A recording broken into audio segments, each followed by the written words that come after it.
बिस्मिल्लाहिर्रहमानिर्रहीम। अस्सलाम वालेकुम नाजरीन, मैं हूं जीएम जमाली और आप देख रहे हैं डिजिटल के सबसे बड़े चैनल न्यूज़ पाकिस्तान का प्रोग्राम ए टू जी।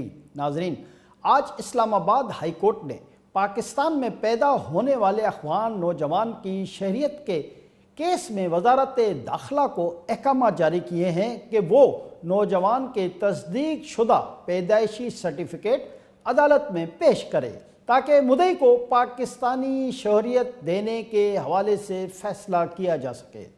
अदालत ने वजारत दाखिला को जुम्मे तक का वक्त भी दिया है।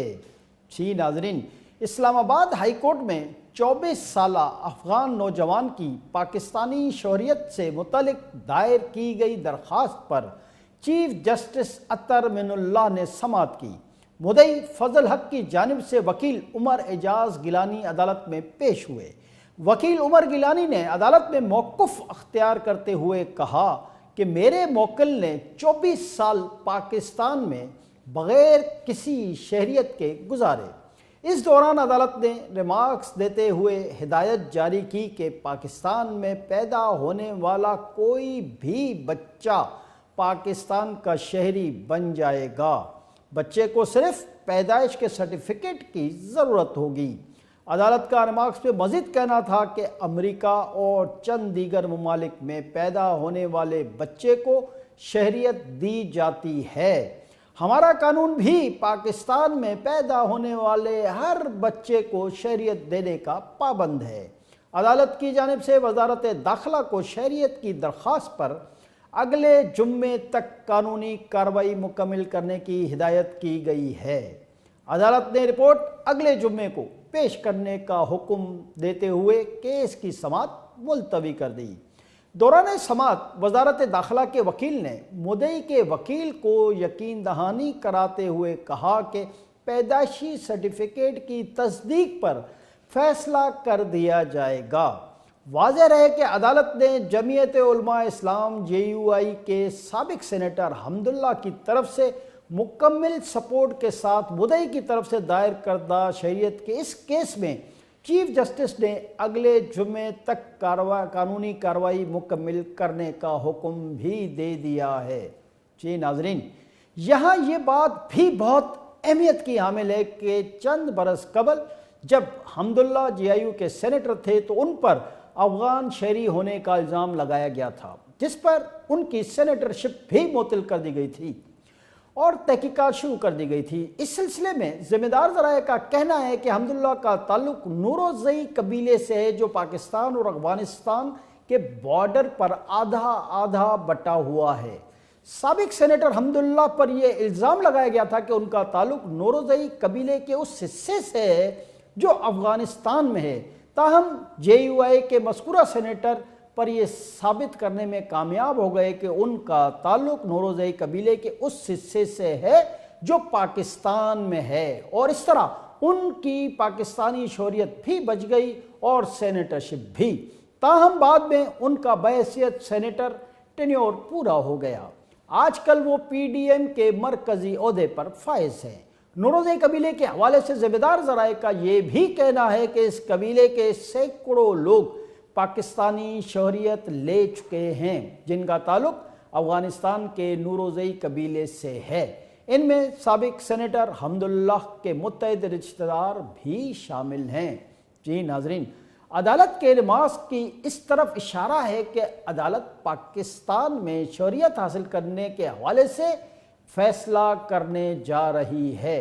पाकिस्तान की सियासी तारीख और पाकिस्तान में मौजूद अफगान माजरीन के हवाले से ये इंतहाई अहम तरीन डेवलपमेंट है, क्योंकि पाकिस्तान में ऐसे लाखों नौजवान मौजूद हैं कि जिनके वालिदैन अगरचे पाकिस्तानी नहीं, लेकिन उनके बच्चे पाकिस्तान में पैदा हुए हैं।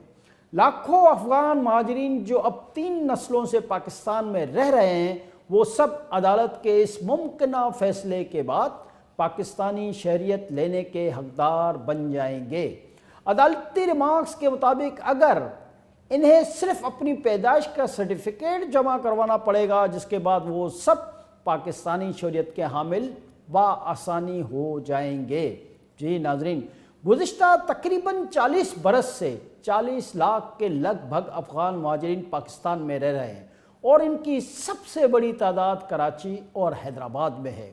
उस दौरान उनकी 3 नस्लें जवान हो चुकी हैं और अब ये तादाद में 40 लाख से बढ़कर 2 गुना मज़ीद हो चुके हैं।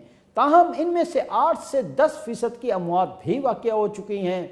जनरल ज़िया-उल-हक़ के दौर में रेफरेंडम के नाम पर इन अफ़गानियों की एक बड़ी तादाद को पाकिस्तानी शौहरियत दे दी गई थी और बाकी की कसर अब पूरी हो जाएगी।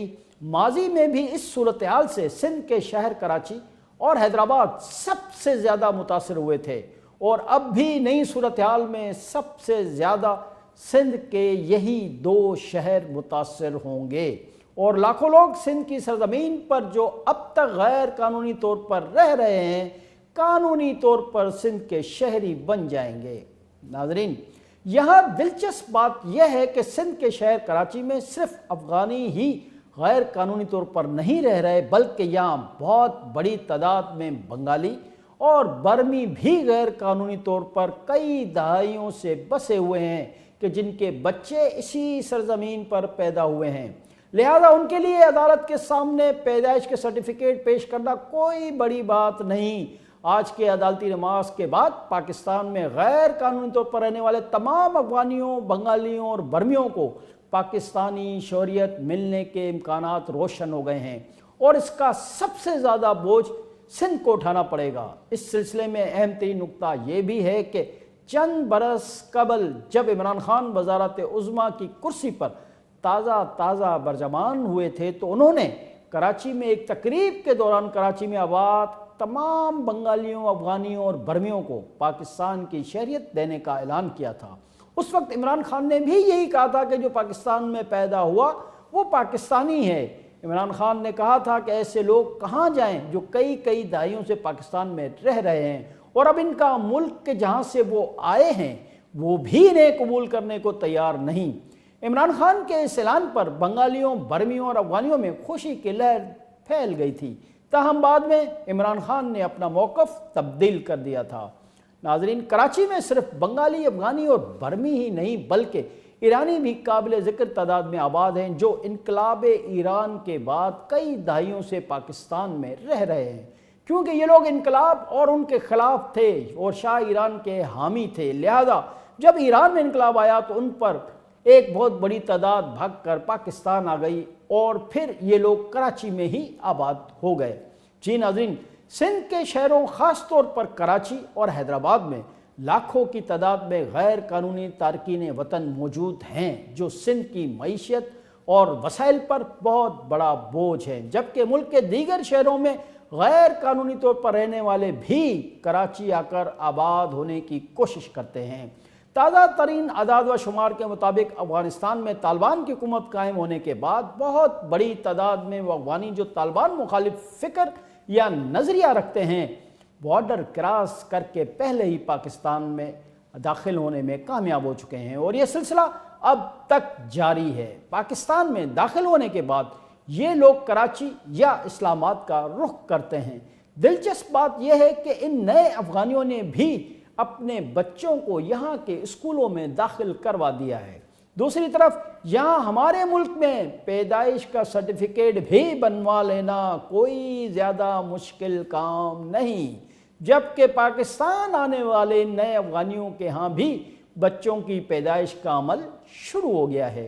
ये बच्चे चूँकि पाकिस्तान की सरज़मीन पर पैदा हो रहे हैं, लिहाजा चंद बरस बाद ये बच्चे भी इस्लामाबाद हाई कोर्ट के मुमकिना फैसले की रोशनी में मुस्तकबिल में आसानी से पाकिस्तानी शौहरियत हासिल करने के अहल पाएंगे।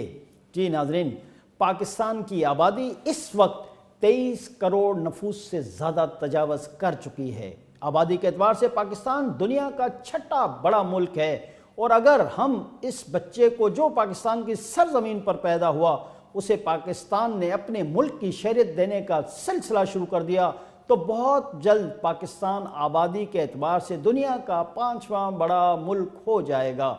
यानी आलमी इंडेक्स में आबादी के एतबार से पाकिस्तान की एक दर्जा तरक्की हो जाएगी। नाजरीन, ये एक तल्ख तरीन हकीकत है کہ پاکستان معاشی اعتبار سے دنیا کا کمزور ترین ملک ہے۔ ہمارے ملک کے بہت زیادہ سیاسی و معاشی مسائل ہیں اور حالیہ سیلاب کی وجہ سے پاکستان کے مسائل میں غیر معمولی اضافہ ہو گیا ہے۔ ایسی صورتحال میں پاکستان خاص طور پر سندھ کے شہر کراچی و حیدرآباد کے لیے نئے ایڈونچر کے لیے متمل ہونا بہت مشکل ہے۔ اس سلسلے میں گزشتہ دنوں کراچی میں افغان پرچم لہرانے اور حیدرآباد میں لسانی فسادات کے واقعات کو مثال کے طور پر بھی پیش کیا جا سکتا ہے کہ وہ افغانی جو ابھی یہاں غیر قانونی طور پر رہ رہے ہیں تو وہ احسان فراموشی کی مثال بن کر سندھ کے شہر میں افغان پرچم لے رہے ہیں، تو یہ افغانی قانونی طور پر پاکستانی شہریت کے حامل ہو جائیں گے تو پھر چشم تصور سے غور کیجئے کہ کراچی یا حیدرآباد کے کیا حالات ہوں گے اور سندھ حکومت اور پولیس کو مستقبل میں ممکنہ طور پر کس قسم کے مسائل کا سامنا کرنا پڑے گا۔ ناظرین، ہم اس پلیٹ فارم سے تمام اہل اقتدار و اختیار سمیت اعلیٰ عدالتوں میں موجود ججوں سے گزارش کرتے ہیں کہ وہ اپنے ریمارکس اور ممکنہ فیصلوں پر نظر ثانی کریں گے تاکہ ملک اور سندھ کے شہروں کو آنے والی تباہی کی داستانوں سے بچایا جا سکے۔ ناظرین، آج کے لیے اتنا ہی۔ اب آپ اپنے میزبان جی ایم جمالی کو اگلے پروگرام تک کے لیے اجازت دیجیے۔ اللہ حافظ۔